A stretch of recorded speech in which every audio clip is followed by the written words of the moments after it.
Flowers, trees, honey, wine. What do all these things have in common? Bees, honeybees specifically. Honeybees are responsible for so many different aspects of the world around us, both things of nature and man-made comforts we've become accustomed to. The reason all these things are possible is because of the pollination that happens every year due to the honeybee populations around the world. Over the past several decades, the number of honeybee populations worldwide has been steadily decreasing, with populations in some regions disappearing altogether. This decrease is due to climate change, forced migration, and pesticides, among other things. But one thing is for sure, if we don't do something now to change this decline, our world as we know it will largely disappear. It was Albert Einstein, after all, that said, if the bee disappeared off the face of the earth, man would only have 4 years to live. Over the past few decades, as this has been taking place, a lot of research has been done into this topic. As I mentioned a moment ago, pesticide use is one aspect that had been researched in regards to bee populations. In the article, The Impact of Pesticides on Honeybees and Hence on Humans, published in Scientific Papers, Animal Science and Biotechnology in 2013, the authors Antonina Riscu and Marianne Burra spoke on the effects pesticides have on honeybee populations. Riscu and Burra say, if a single worker honeybee brings contaminated pollen to the hive, it can disrupt the family's life and cause the death of large numbers of honeybees. They go on to discuss the different types of pesticides and the specific types of effects each respectively has. In the same vein is the research done by Ilk Ganersh in the scientific journal Applied Microbiology and Biotechnology within the article Honeybee Pathology, Current Threats to Honeybees and Beekeeping.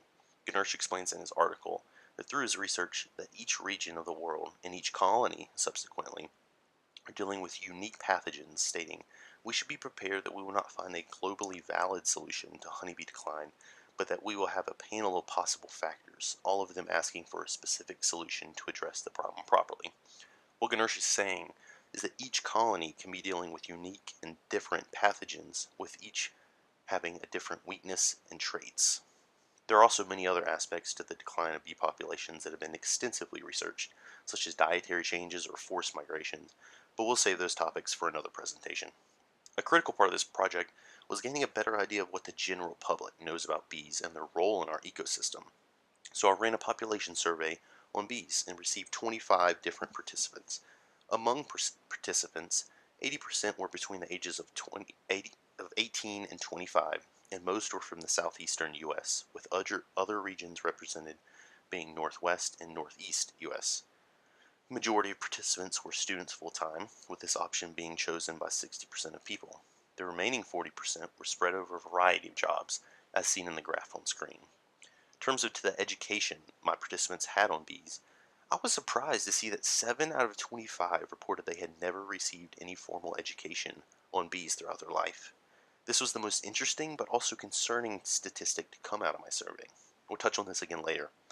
Thankfully, in contrast to the last question, the vast majority of participants did know that bee populations had been declining, with 80% of participants choosing this option.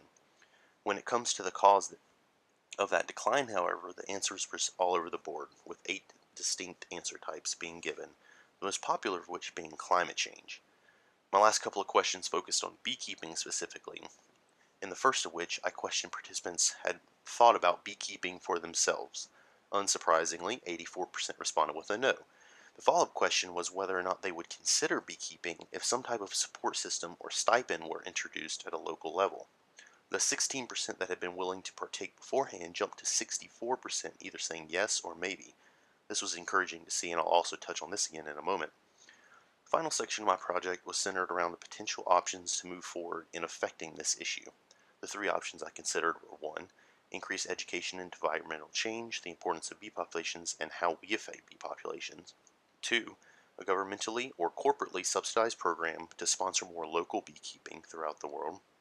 Or 3. Further research into bee pathogens and parasites. In analyzing these options, I considered existing support for similar programs, the financial requirement each would require, and ease of implementation as well as the participation of the general public.